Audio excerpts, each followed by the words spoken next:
안녕하십니까. 알파스트레이트 파트너스입니다. 2024년 10월 15일 화요일 마감 시장 보겠습니다.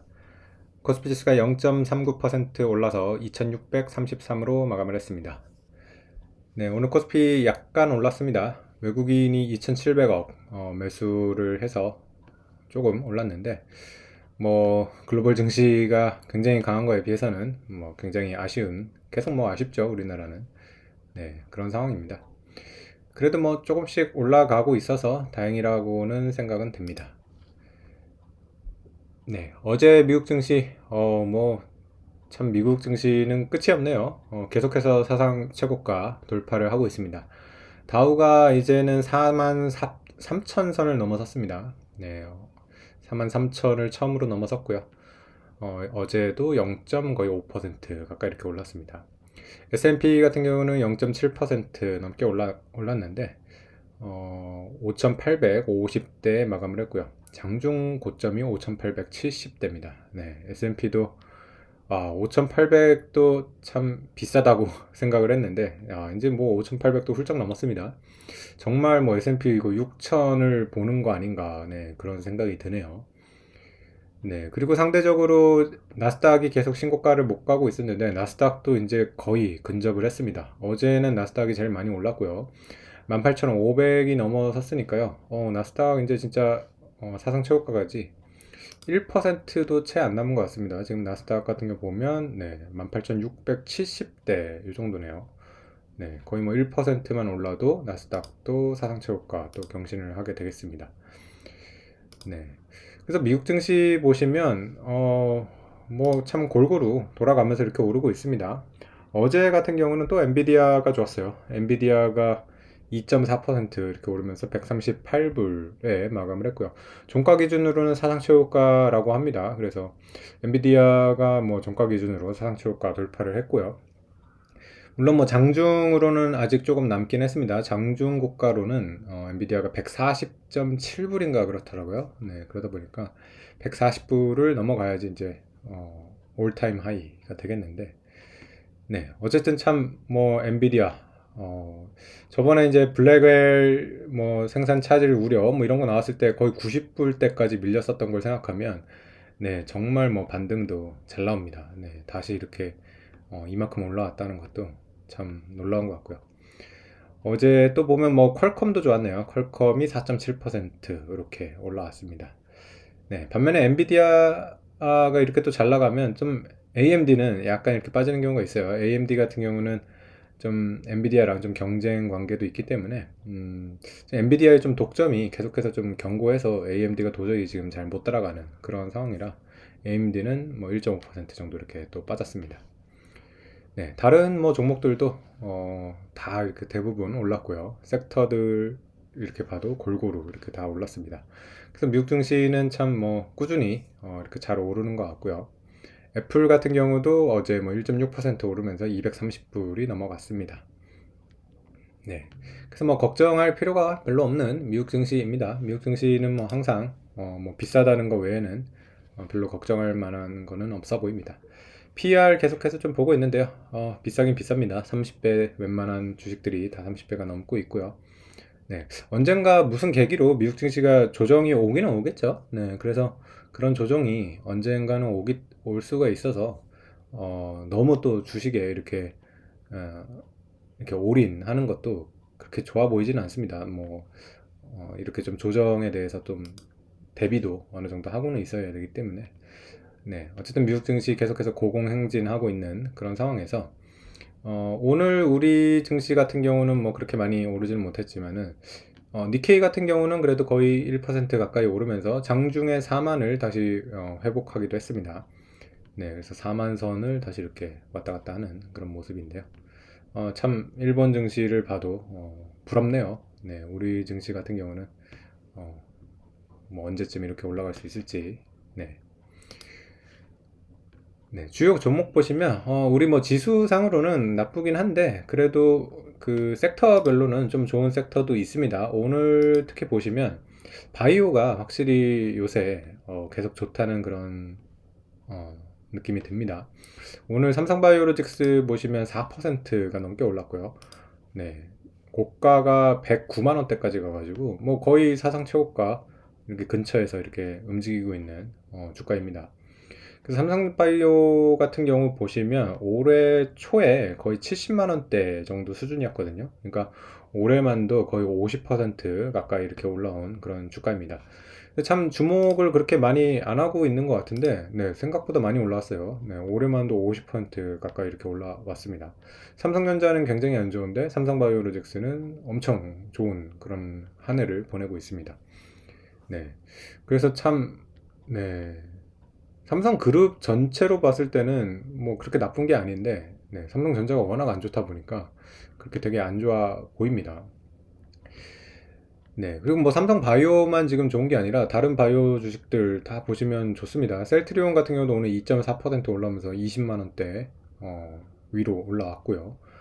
그리고 유한양행 같은 경우도 뭐 계속해서 좋은 모습입니다. 오늘 보면 네, 오늘 사상 최고가 또 뚫었네요. 16만 6,900원. 네, 사상 최고가 다시 경신을 하면서 네, 굉장히 또 유한양행도 좋은 모습.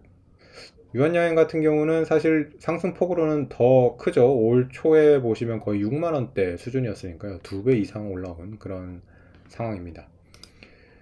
네.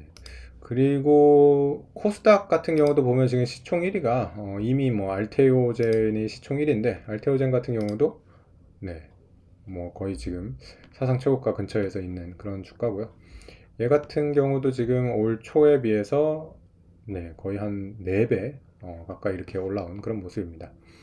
근데 물론 알테오젠 같은 경우는 뭐 삼성바이오로직스, 셀트리온, 유한양행 이런 회사들보다는 좀 펀더멘탈이 아직은 좀 잘 모르겠어요. 지금 매출 자체가 이렇게 지금 찍히는 기업이 아니기 때문에 거의 기대감으로 이렇게 올라오고 있는데 과연 지금 이 시총을 충족해 줄 수 있을 만한 그런 실적이 나중에 나올지 좀 그거는 잘 모르겠습니다.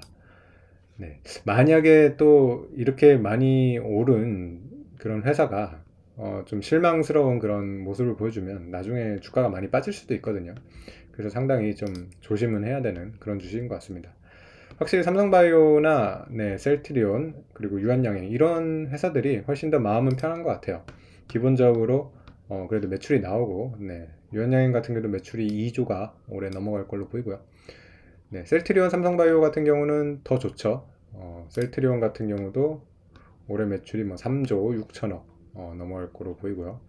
삼성바이오 같은 경우는 4조가 넘죠. 네, 4조 4천억대 이렇게 나올 걸로 보입니다. 그래서 바이오 같은 경우는 뭐 성장성은 뭐 참 의심의 여지가 없습니다. 삼성바이오만 해도 작년 뭐 3조 6천억대에서 4조 4천억대니까요. 거의 뭐 매출 성장률로는 20% 이상 이렇게 계속 나오는 그런 상황입니다. 네. 그리고 바이오 말고 이제 또 다른 좋은 주식이 네. 방산주가 지금 좋습니다. 방산주가 오늘 하나 에어로스페이스 거의 5% 가까이 올랐고요. 역시 사상 최고가 돌파를 했습니다. 하나 에어로스페이스 같은 경우 시총이 17조인데 얘도 진짜 많이 올라온 것 같지만은 뭐 이때가 이제 코로나 저점이죠. 이때에 비해서는 거의 지금 뭐 20배 이상 이렇게 올라온 건데 만약에 우리나라 방산 방위 산업이라는 이 산업 자체가 굉장히 커진다고 하면 뭐 충분히 그 시총이 많이 올라갈 수 있습니다. 제가 좀 궁금해서 좀 찾아봤는데 프랑스의 이제 대표적인 방산 기업 중에 하나죠. 네, 사프랑이라고 있는데 아무래도 미국 기업은 너무 크기 때문에 네, 미국 기업이랑 비교하는 건 좀 그런 것 같고 프랑스 기업을 하나 갖고 와봤는데 네, 시총이 870억 유로 정도 되니까 이게 우리 돈으로 치면 한 130조 원 정도 됩니다. 그래서 생각보다 시총이 크더라고요. 네, 130조 원 정도 되니까 뭐 물론 비교할 만한 그런 기업이 아닐 수는 있는데 네, 하나 에어로스페이스가 17조 네, 거의 뭐 사프랑이 한 7, 8배 정도는 더 큰 것 같죠. 그래서 하나 에어로스페이스도 그냥 시총 기준으로 본다 그러면 뭐 30조, 40조 이렇게 목표로 잡아도 그렇게 뭐 무리는 없지 않을 것 같습니다. 그래서 만약에 시총이 3, 40조 정도 간다고 하면 여기서 뭐 2배가 더 올라갈 수도 있는데 근데 물론 이제 그만큼 이 산업이 그렇게 성장을 할지는 좀 지켜봐야 될 것 같습니다. 일단 에어로스페이스 같은 경우는 매출 자체는 뭐 꾸준히 늘고 있습니다. 그래서 이 추세가 이게 좀 일시적인 건지 아니면 25년, 26년에도 계속해서 이 정도의 성장을 이어간다고 하면 여기서 뭐 주가 2배 간다고 하는 게 그렇게 뭐 무리는 아닐 수도 있겠죠. 네, 어쨌든 우리나라 지금 경제가 굉장히 안 좋은데 그래도 이렇게 좀 선방하는 이런 섹터가 있다는 것 자체가 그래도 좀 다행인 것 같습니다. 네, 그래서 뭐 바이오랑 방산 이런 쪽이 굉장히 주목을 받는 것 같고요. 그리고 뭐 반도체 같은 경우는 하이닉스는 그래도 조금 뭐 엔비디아를 따라가는 모습인데 오늘 2.8% 올랐으니까요. 네, 삼성전자 같은 경우는 여전히 헤매고 있는 그런 모습입니다. 오늘 뭐 상승을 하긴 했는데 확실히 6만 원에서 크게 지금 뭐 올라가지는 못하고 있고요. 외국인 매도는 계속되고 있습니다. 네, 오늘은 그래도 외국인이 드디어 뭐 매수로 전환을 한 것 같은데 뭐 그동안 워낙 많이 팔아가지고 살짝 지금 매수 전환이 됐네요. 그래도 이것도 좀 의미가 있긴 있네요. 그 삼성전자 같은 경우는 워낙 외국인 매도가 뭐 끊임없이 나왔기 때문에 매수로 전환이 됐다는 것만으로도 지금 상당히 반가운 그런 모습인 것 같습니다. 네. 그래서 뭐 글로벌 증시가 계속 이렇게 지금 너무 좋아가지고 좀 어느 정도 따라는 갈 것 같은데 항상 좀 우리 주식은 그런 것 같아요. 뭐 미국이 이렇게 또 너무 잘 가면 또 만약에 미국이 조정받았을 때 어떻게 될까, 예, 그런 거에 대한 좀 걱정이 있어가지고 참 계륵 같은 그런 존재인 것 같습니다. 원래 이렇게 또 증시가 좋을 때는 그러면 차라리 아예 그냥 미국을 투자하는 게 더 나은 거 아닌가 이런 생각이 들고요. 우리 증시 같은 경우는 뭐 상대적으로 못 올라왔다는 그런 것이 이제 장점인데 이게 좀 장점이 발휘가 되려면 우리 시장이 뭔가 질적으로 이렇게 좀 개선이 되는 게 나와야 되겠죠. 네, 그런 게 나오지 않는 이상은 계속해서 상대적으로 좀 더 처질 수밖에 없는 그런 증시가 아닌가, 네, 그렇게 생각이 됩니다. 네, 오늘 시황은 여기까지 하겠습니다. 감사합니다.